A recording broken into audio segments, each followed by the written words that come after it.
sheekadan waxay igu dhacday anigoo jira 12 sano. Aabahay waxa uu ahaa mid ka shaqeeya meesha aan degannahay meel ka fog, waxaana guriga joognay aniga iyo hooyaday oo keliya. Meesha aan deganayn waxay ahayd meel iska degan, jawigeeduna uu caadi iska yahay, tuugo iyo dhibaatana aanan ka dhicin. Maalin maalmaha ka mid ah oo ay tahay khamiis ayaa waxaan soo aaday iskoolka.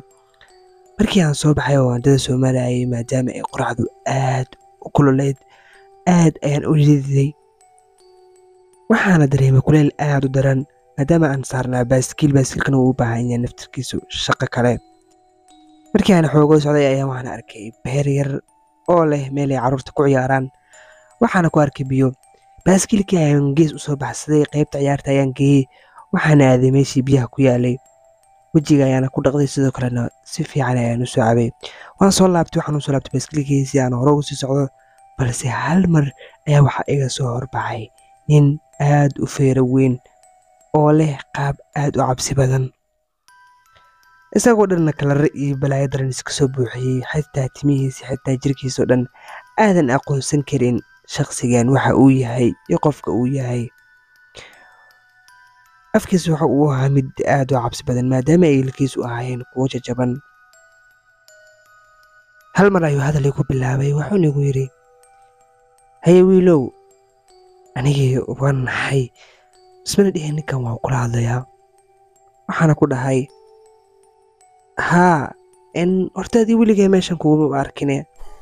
Waa uu qoslay, wuxuuna isna yidhi, haa, adiga xitaa aniga hore meeshan kuguma aanan arkin. Se ila tahay labadeennaba waan isku cusubnahay. Haa, dabcan waan isku cusubnahay. Marka sidaas haddii ay tahay, waxaan jeclaan lahaa inaadan hadda bixaynin. Maxaa dhahdana ma bixaysid ah? Haa, ma bixaysid hadda, sababtoo ah aniga iyo asxaabteedaad nala ciyaaraysaa. Waa wana qoslay, waxaana ku dhahay miyaad waalan tahay? Maya ma waalni ayuu dhahay. Wuxuuna igu yidhi, waad xasuusan doontaa weliba daaqada markii aad fiiriso, xitaa habeenkii markii aad seexato waad xasuusan doontaa. Anigii aad ayaan u naxay, geesaha ayaan fiiriyey, aad ayaan u jiriyey. Baaskiilkayga waa uu iga yara fogaa, geesaha ayaan fiiriyey, waxaanan isdhahay yara dhaqaaq. Waxaana dareemay ninkan talaabo kastoon qaado inuu fiirinayo. Geesaha ayaan fiiriyey, waxaan arkay qof ii soo dhoweey inaysan jirin. waxaana isdhahay haddaba ha isku cararin ee isticmaal maskax. Waan u dhoola caddeeyey, waxaana iska dhahay caadi waaye. Caadi ayaan iska dhigay, waana yara dhoola caddeeyey, waxaana ku dhahay, haa, ahay soo dhowow, barasho wanaagsan, waas baran karnaa, caadi waaye. Wuxuu u muuqday isaga mid ku farxay arrinkaas aan ku dhahay.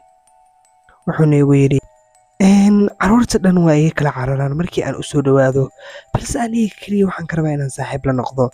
Waan yara fikir, waxaana ku dhahay, saaxiib waa noqon karnaa ani saaxiib ma balihiba. Wuxuuna igu yidhi, haa, waa arrin wanaagsan, magacaan saaxiibkayga. Waxaana u sheegay magacayga, waxaana ku yidhi Jerod. Sidoo kale wuxuu yidhi, anigu waxaa la idhahaa Grebi. waa uuna qoslay, weliba qosl qaab daran. Waxa uuna i weydiiyey, goormeed ila ciyaaraysaa? waan yara fikir, waxaan is jaanis ayaad yara helaysaa. haddaan kula ciyaarayaa, caadi waa dhib malahan. waa uu sii yara dhaqaaqay, waa uuna iga yar hor dhaqaaqay. baaskiilkayga ayaan dib u fiiriyey, waxaana dareemay in jaaniskan oo kale uusan soo mari doonin. baaskiilkayga ayaan soo qaatay, balse markiiba shaqafta ayuu maqlay. waa uuna soo fiiriyey, wuxuuna igu yidhi, inaad baxda miyaad rabtaa? waad khiyaamaysaa soo maahan? maya, midaas kaama yeelaayo, ma baxaysid, joog. hadalkiisa ayuu sii watay, weliba asoo qaylinaayo, balse aniga dhig uma dhigin oo baaskiilkayga ayaan soo qaatay oo waan la soo fakaday, weliba anigoo aad u soo cararaya. isagoo aad u caraysan oosan soo ordi karin ayuu meesha istaagay oo weliba aad isku xanaajinayo. balse anigii waan soo cararay, waxaana toos u imaaday gurigii. qolkayga ayaan soo galay, saacado ayaana ku jiray anigoo aad uga fikiraya arrinkii igu soo dhacay. maalintii dambeeto xitaa fikirkayga muusan dhammaan oo waxaan ka fikirayaa arrinkii ninkaas iyo waxa uu samayn doono.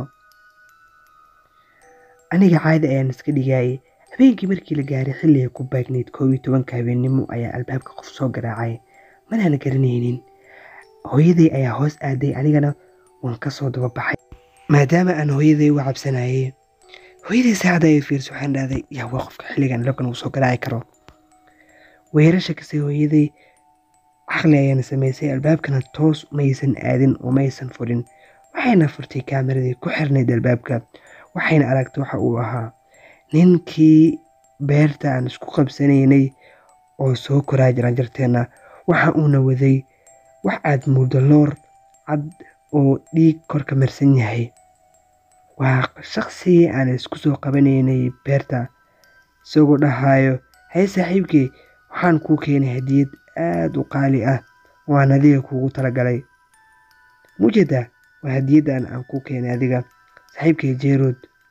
hooyadii ayaa dhahday muxuu yahay qofkan, maxaana ka khaldan, wariyaa tahay maxaad rabtaa? kaamiradan waxaa ku xirnaa cod. markiiba kaamirada ayuu soo dhawaada, waxauna yidhi waxaad weydiisaa wiilkaaga hooyo, asaga ayaan isnaqaanaa oo waa saaxiibkii, wuxuu niga ballan qaaday inuu ila ciyaarayo. haddana waxaan u imaad inaan isla ciyaarnay aniga iyo asaga. anigii naxdin daraaddeed wadnaha ayaa bannaanka iimaan gaaray, cabsina waa ii dheer tahay. hooyadii waa ay isoo fiirisay, markiiba waxa ay aaday dhankii moobeelka, waxa ayna wacday 911 ama booliiska. anigii naxdin, albaabkiina ninkii waa uu soo jebin rabaa oo xoog ayuu u soo garaacayaa. waxayna tiri hadda ayaan booliiska wacaya, wax yar isii sug. markii ay saas tiri ayuu yara joojiyey albaabka garaacidiisa, waa uuna baxay.